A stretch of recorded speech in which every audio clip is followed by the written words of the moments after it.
करो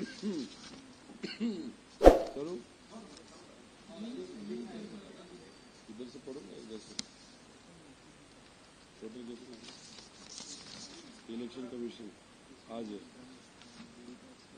30, इसी को भेजा ना, टोटल 19 एफआईआर किया हमने, ये वाले एफआईआर 3 है।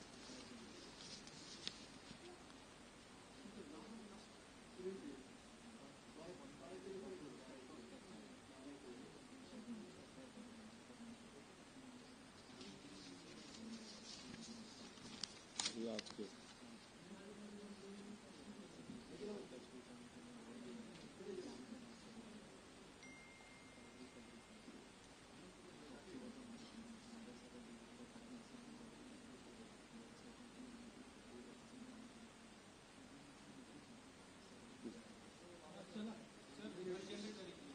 डालो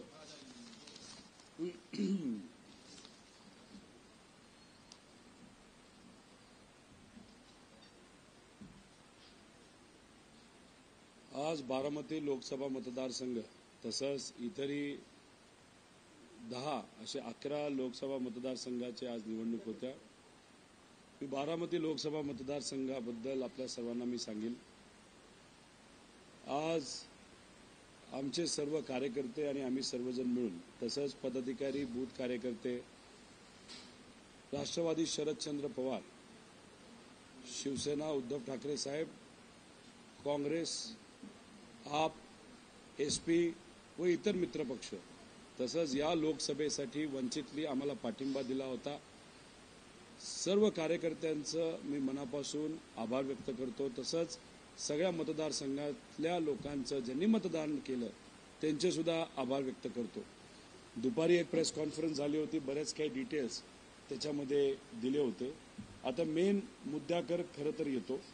त्याच्या आधी टोटल आतापर्यंत 11 एप्रिलपासून म्हणजे या इलेक्शन जे काय चाललेत ते 19 म्हणजे 7 मे म्हणजे 19 टोटल आपण कंप्लेंट्स या इलेक्शन कमिशन आणि यांना आपण पाठवल्या होत्या, ज्याच्यामध्ये राष्ट्रवादी काँग्रेस पक्षाच्या बद्दल अजितदादा, त्याच्याचबरोबर आता आपण जर बघितलं 3 एफआयआर झालेले आहेत, ज्याच्यामध्ये 2 छोटे आणि एक महत्त्वपूर्ण।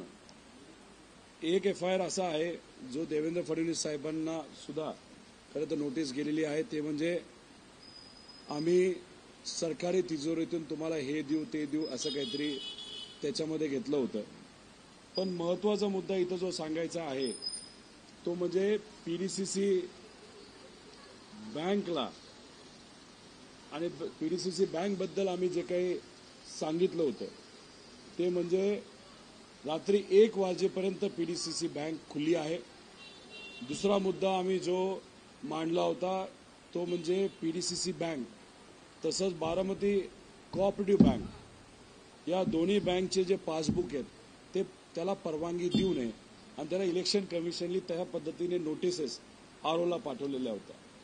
पण महत्त्वाचं काय की इलेक्शन कमिशननी आम्ही जी तक्रार केली होती की पीडीसीसी बँक ही रात्री 1 वाजेपर्यंत चालू होती, त्या कंप्लेंटना त्यांनी सिरियस घेतलं। ती कंप्लेंट त्यांनी सिरियस घेतल्यानंतर त्या ठिकाणी वेल्ल्यामध्ये तिथं फ्लाइंग स्क्वॉड इलेक्शन कमिशनचा हा पाठवला। तिथं गेल्यानंतर जो ब्रांच मॅनेजर आहे त्या बँकचा, त्यांच्याशी जेव्हा संवाद साधला त्या इलेक्शन कमिशनच्या फ्लाइंग स्क्वॉडनी, तेव्हा ब्रांच मॅनेजरनी त्यांना कुठेही कोऑपरेट केलं नाही, सीसीटीव्ही फुटेज दिलं नाही आणि नंतर मोबाईल बंद करून तो पळून गेला। आता याच्यात मग जेव्हा या फ्लाइंग स्क्वॉडने इलेक्शन कमिशनने खालच्या अधिकाऱ्यांशी बोलून नाही तर जेव्हा ताकद लावली गेली, त्यांच्या अधिकारांचा वापर केला, सीसीटीव्ही मिळालं। सीसीटीव्ही फुटेज मिळाल्यानंतर त्या फुटेजमध्ये 40 ते 50 लोक त्या ब्रांचमध्ये जे डायरेक्टरचं ऑफिस आहे त्याच्यामध्ये आत बाहेर तिथं ते करत होते। आता ह्याच्यामध्ये आम्ही जे बोललो होतो की त्या ब्रांचचा त्या बँकचा वापर हा पैसे वाटण्यासाठी कुठेतरी केला गेला होता पैसे ठेवण्यासाठी केला होता. आता ते सीसीटीव्ही फुटेज आम्हाला जेव्हा मिळेल तेव्हा नक्कीच आम्ही त्याच्या खोलामध्ये तिथं जाणार आहोत. आता ह्याच्यामध्ये जी कारवाई झाली इलेक्शन कमिशननी पीडीसीसी बँकेवर ती 188च्या बाबतीत झालेली आहे.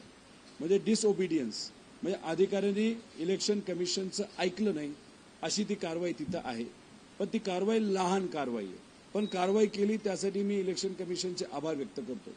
अजितदादा जे म्हणतायत की तिथं कुणी नव्हतं, वेगळं काहीतरी काम चालू होतं, पण दादा तुम्हाला आम्हाला सांगायचं हे मी म्हणत नाही, इलेक्शन कमिशन म्हणतंय की 40 ते 50 लोक त्या ब्रांचमध्ये त्या बँकेमध्ये डायरेक्टर ऑफिसमध्ये ये जा तिथं करत होते. आता जेव्हा आम्हाला सीसीटीव्ही फुटेज मिळेल त्या बाबतीत त्यांच्या हातात पैसा होता का, पैशाचं डिस्ट्रीब्युशन ते करत होते का, हे कुठेतरी आम्हाला तिथं कळेल. आता ह्याच्यामध्ये आपण जर बघितलं तर ह्याच्यात कुठेतरी आम्हाला असं वाटतं 120B म्हणजे 120B या कलमाअंतर्गत IPC 120B क्रिमिनल कॉन्स्पिरसी याच्या अंतर्गत तिथं कारवाई व्हायला पाहिजे. म्हणजे 188+ IPC 120Bचा कलम या बँकेवर तिथं लागला पाहिजे. त्याच्याचबरोबर 123C म्हणजे ब्रायबरी, करप्ट प्रॅक्टिस म्हणजे भ्रष्टाचार, हाही कलम त्याच्यामध्ये तिथं लागला पाहिजे. त्याच्याचबरोबर प्रिव्हेन्शन ऑफ करप्शन सेक्शन 7 पैसा जर वाटला गेला असेल जो गेलाय तर तोही कलम त्याच्यामध्ये लागला गेला पाहिजे. आणि सगळ्यात महत्वाचं की ज्याच्या अंतर्गत माझ्यावर सुद्धा खोटी कारवाई झाली होती ती म्हणजे PMLA. आणि ती फक्त माझ्यावर झाली नव्हती तर अजितदादांवर सुद्धा जे त्यांचे विचाराचे कारखाने आहेत, मित्रांचे कारखाने, त्याच्यासाठी त्यांच्यावर कारवाई झाली होती. PMLA ज्याच्या ED आणि CBI येऊ शकतं, ही सुद्धा कारवाई तिथं झाली पाहिजे असं आमच्या सगळ्यांचं मत आहे. पीडीसीसी बँक चांगली बँक आहे, शेतकऱ्यांच्या लोकांच्या हितासाठी ती काढलेली बँक आहे. त्याचं जे प्रमुख ऑफिस आहे त्या ऑफिसचा जागा पवार साहेबांनी CM असताना तिथं दिली. आमची आपुलकी बँकेबद्दल नक्कीच आहे, पण बँकेचा वापर हे कुठेतरी भ्रष्टाचार करण्यासाठी, चुकीच्या पद्धतीने पैशाचा वापर करण्यासाठी, लोकांना 500 रुपये कुठेतरी कमी मिळत होते. म्हणजे जेव्हा लोक जात होते म्हणत होते आम्हाला 500च्या नोटा द्या, तेव्हा तिथं मिळत नव्हत्या. आणि इथून 500च्या नोटाचा वापर जर झाला असेल, मग ही जर शेतकऱ्याच्या हिताची बँक आज नको त्या गोष्टीसाठी स्वतःची बँक असल्यासारखं जर तिथे असणारे चेअरमन, तिथे असणारे ठराविक जे डायरेक्टर आहे ते सुद्धा अजितदादांच्या मार्गदर्शनाखाली ही प्रायव्हेट बँक असल्यासारखे जर ते वापरत असतील तर हे योग्य नाही. ही सहकारी बँक आहे, शेतकऱ्याची बँक आहे.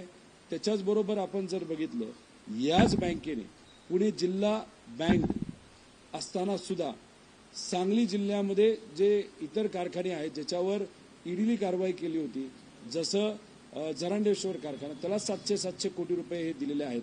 म्हणजे ही पीडीसीसी बँक ही प्रायव्हेट बँक म्हणून ते वापरत आहेत, ज्याच्यात राजकारणासाठी सुद्धा याचा वापर केला जातोय.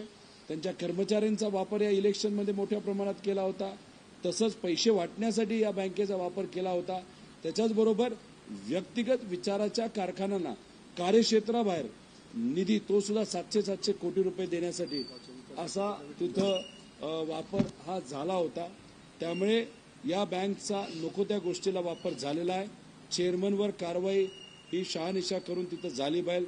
जो डायरेक्टर वेल्लेला आहे त्यांच्या मार्गदर्शनाखाली तिथं ब्रांच चालते त्यांच्यावर सुद्धा शहानिशा करून तिथं कारवाई झाली पाहिजे. जे सेक्शन आम्ही सांगितले ते सर्व सेक्शन या चेअरमनवर, त्या डायरेक्टरवर, बँकेवर हे लागले पाहिजे. आणि हे जे सर्व डायरेक्टर आहेत जे मार्गदर्शक आहेत प्रमुख, जे प्रायव्हेट बँक सारखे हे बँकला वापरतात, तिथं कुठेतरी येत्या काळामध्ये योग्य अशा यंत्रणेच्या माध्यमातून या सर्व संचालकांना तिथं कुठेतरी चर्चा करून इन्व्हेस्टिगेशन हे झालं पाहिजे असं आमच्या सगळ्यांचं मत आहे. त्याच्याचबरोबर अनेक मोठे नेते जे स्वतः कदाचित वयाने मोठे आहेत, अनुभवाने मोठे आहेत, ते असं म्हणत होते की या नवीन बच्चांना हे इलेक्शन हँडल करता येणार नाही. मला त्यांना अभिमानाने सांगायचे की आम्ही म्हणजे ज्यात मी एकटा नाही, हे सर्व पदाधिकारी, तालुक्याचे पदाधिकारी, जे जिल्हा लेवलचे पदाधिकारी, त्यांनी सगळ्यांनी मिळून हे इलेक्शन सुंदर पद्धतीने हँडल केलं. फक्त मी खडक वाचल्याबद्दल सांगतो ज्याच्यामध्ये कदाचित काही लोकांना आत्मविश्वास होता 1,00,000 मताधिक्य हा महायुतीला मिळेल असं काही पदाधिकारी त्यांचे बोलत होते. त्याच्यामध्ये टोटल बूथ हे 515 आहेत आणि त्याच्यामध्ये आमचे 6 वाजता सकाळी 95% बूथवर हे पोलिंग एजंट पोहोचले होते. 6 वाजता 7 वाजता तिथं मतदान सुरू होणार होतं, म्हणजे 6ला पोहोचले होते 95%ला. आणि सगळ्यात महत्वाची गोष्ट, जेव्हा आम्ही पवार साहेबांच्या विचाराने तिथं चालतो, तिथं एक अनोखी गोष्ट अंमल केली होती शहरामध्ये, ज्याच्यामध्ये 30% पोलिंग एजंट हे महिला होत्या. खडकवासला विधानसभा मतदारसंघामध्ये 30% पोलिंग एजंट ह्या महिला होत्या. त्याच्याचबरोबर आपण जर बघितलं तर तिथे जेव्हा 7 वाजता तिथं आमचं हे संपलं मतदान, तर तिथं 7 वाजेपर्यंत म्हणजे आत्तापर्यंत 100% बूथचे एजंट हे तिथं उपस्थित होते. आणि त्याच्याचबरोबर आपण जर बघितलं तर तिथं चांगल्या पद्धतीचं मतदान हे झालेलं आहे. कदाचित गेल्या वेळेसपेक्षा मतदान कमी झालं असं काही लोक म्हणतील, पण ते कोणाचं कमी झालं याचा काही प्रमाणात आम्हाला अंदाज आहे. आणि या लोकसभा मतदारसंघातून सुप्रियाताई या काही झालं तर गेल्या वेळेस एवढी लीड त्यांना मिळेलच, ती कमीत कमी असेल. आणि नक्कीच आम्हाला असं वाटतं त्या गेल्या वर्षीपेक्षा त्यांची लीड 100% वाढलेली असेल. आणि असा कुठलाही मतदारसंघ नसेल ज्याच्यामध्ये सुप्रियाताई या मायनस असतील. आणि सर्व श्रेय तिथल्या मतदारांना, तिथल्या कार्यकर्त्यांना, लहान मोटरसायकल आणि सायकलचे कार्यकर्ते असले तरी सुंदर असं काम त्यांनी केले. आणि महाविकास आघाडीच्या सर्व घटक पक्षांना हे क्रेडिट तिथं जातं. आमचे 144 कंप्लेन या आरओला पोहोचलेल्या आहेत. 250 ते 300च्या आसपास तोंडी कंप्लेन होता, जिथं आम्ही फोन करून आरओला तिथं सांगितलेलं आहे. आणि बरेच काही कंप्लेन आहेत ज्याच्यात बूथ ताब्यात घेण्याचा प्रयत्न, त्याच्यानंतर पैसे देण्याचा प्रयत्न. त्याच्याचबरोबर तुम्ही जर बघितलं असेल तर आम्ही सर्व व्हिडिओ हे सोशल मीडियावर टाकलेले आहेत. दुपारची प्रेस कॉन्फरन्स झाल्यानंतर सुद्धा अनेक व्हिडिओ हे पैसे वाटतानाचे त्यांच्या पदाधिकाऱ्यांचे हे सोशल मीडियावर आम्ही टाकलेले आहेत. लोकांना कळलं पाहिजे की धनशक्ती विरुद्ध जनशक्ती होती आणि जनशक्तीचा विजय हा 100% होणार, कारण का त्याचा झालाच पाहिजे. नाही तर लोकांचा आत्मविश्वास कुठेतरी ढासळेल की पैशाशिवाय राजकारणात राहता येत नाही. पण या इलेक्शननी दाखवून दिले की जनशक्ती ही नक्कीच धनशक्तीपेक्षा आणि गुंडापेक्षा खूप मोठी असते. गुंडांनी आमचे बूथ ताब्यात घेण्याचा प्रयत्न केला असला तरी तिथं बऱ्याच काही लोकांनी तिथं कुठेतरी मला असं वाटतं की चांगलं काम केलेलं आहे. आणि दत्ताभाऊ आपले भरणे जे आहेत आमचे इंदापूरचे आमदार, आमचे नाही अजितदादांचे, त्यांनी ज्या कार्यकर्त्याच्या विरोधात तिथे धमक्या दिलेल्या आहेत, मी सरकारला आज सरकार नसल्यामुळे अधिकाऱ्यांना विनंती करतो की तिथं असणाऱ्या आमच्या सर्व बूथ कार्यकर्त्यांना प्रोटेक्शन हे दिलं पाहिजे. ज्या ज्या कंप्लेन आम्ही केलेल्या आहेत त्या ठिकाणच्या आमच्या कार्यकर्त्यांना कुणी साधा हात तरी लावला त्याला पूर्णपणे तिथं असणारे अजितदादा मित्रमंडळाचे तिथले स्थानिक आणि राज्य लेवलचे तसंच जिल्हा लेवलचे नेते हे पूर्णपणे जबाबदार असतील. त्यामुळे आमच्या कार्यकर्त्याला कुणीही हात लावायचा नाही आणि जर हात लावला तर आम्ही सोडणार नाही. एवढंच या ठिकाणी सांगतो, थांबतो. बरं, काय अजून 188चा गुन्हा दाखल झालेला आहे, पण डिसओबिडियन्स झालेला आहे. आमचं मत आहे की अजून जास्त आयपीसीचे कलम हे लावावे लागतील आणि पीएमएलए ऍक्ट सुद्धा याच्यामध्ये लागू होतो, कारण पैशाची अफरातफर तिथे झालेली आहे. ते बँकेचे पैसे होते का व्यक्तिगत काही नेत्यांचे पैसे होते, पार्टीचे पैसे होते, ते सीसीटीव्ही बघितल्यानंतर ऑडिट केल्यानंतरच आपल्याला कळेल.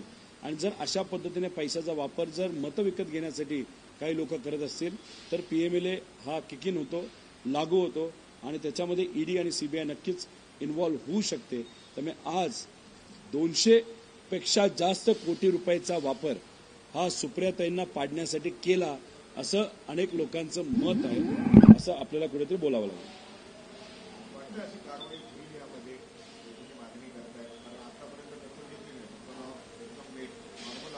नाही, फक्त याच विषयाच्या बाबतीत दखल नाही, बऱ्याच ठिकाणी दखल घेतली, पण दखल घेत असताना नाममात्र दखल घेतली, आमचं मत आहे. आमचं असं मत आहे की याच्यामध्ये खूप खोलात जाऊन आम्ही सीसीटीव्हीची मागणी करणार आहे.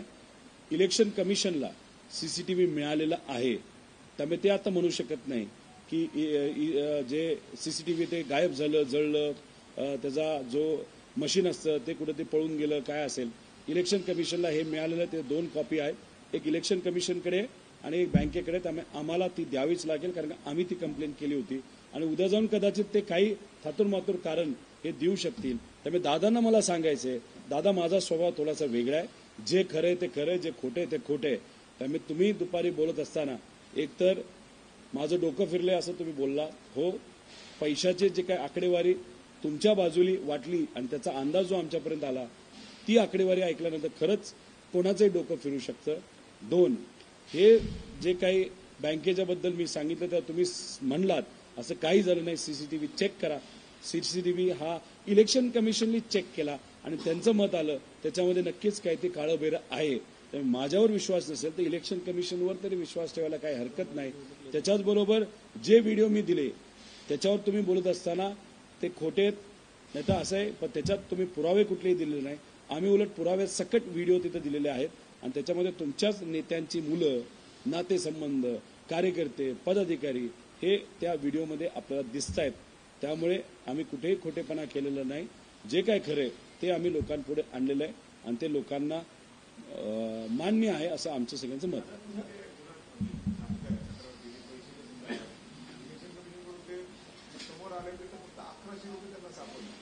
कुठे बोरमध्ये 1100 गाडीत पडलेले जर आपण नुसते 500-500च्या नोटा बघितल्या त्या सुद्धा कदाचित 10-20 हजाराच्या पुढे असतील. आता बॅगेत काय होतं हे आम्हाला माहित नाही. त्यामुळे ते 1100 जर म्हणत असतील तर व्हिडिओमध्येच 5000 तिथे दिसत आहेत, म्हणजे 10,000 दिसत आहेत. म्हणजे 1100 जो आकडा आहे तोच खोटा आहे.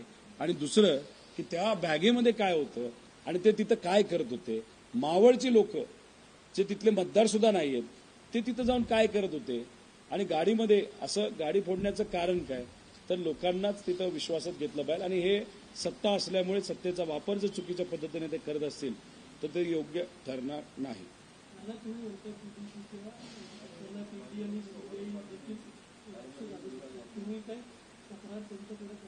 केली ऑलरेडी. आता आम्ही म्हणतोय त्याचे कलम वाढवा, आयपीसी कलम. शेतकऱ्याची ती सुद्धा चांगली बँक आहे आणि खूप चांगल्या पद्धतीने आजपर्यंत ती चालवली आहे. पण गेल्या काही महिन्यांमध्ये तिचा दुर्दैवाने बँकेचा दुरुपयोग हा वेगवेगळ्या गोष्टीसाठी झालेला आहे आणि खूप खोलात गेल्यानंतर काही कारखान्यांना असंच लोन तिथं दिलं गेलं आहे आणि ते सुद्धा कार्यक्षेत्राच्या बाहेर.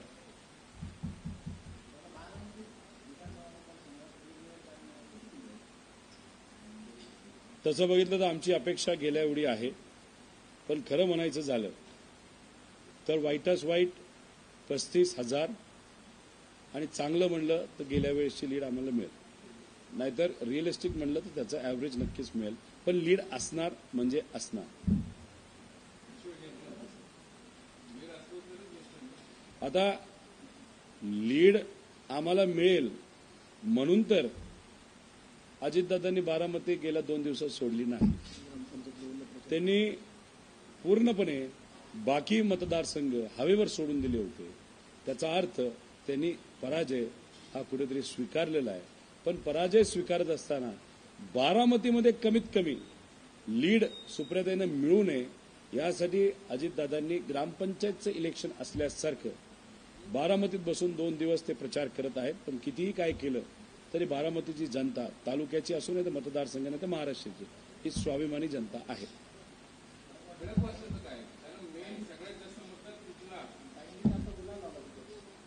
शंभर टक्के गुलाल आम्ही खडकवासल्याला नक्कीच तिथं जास्त असू.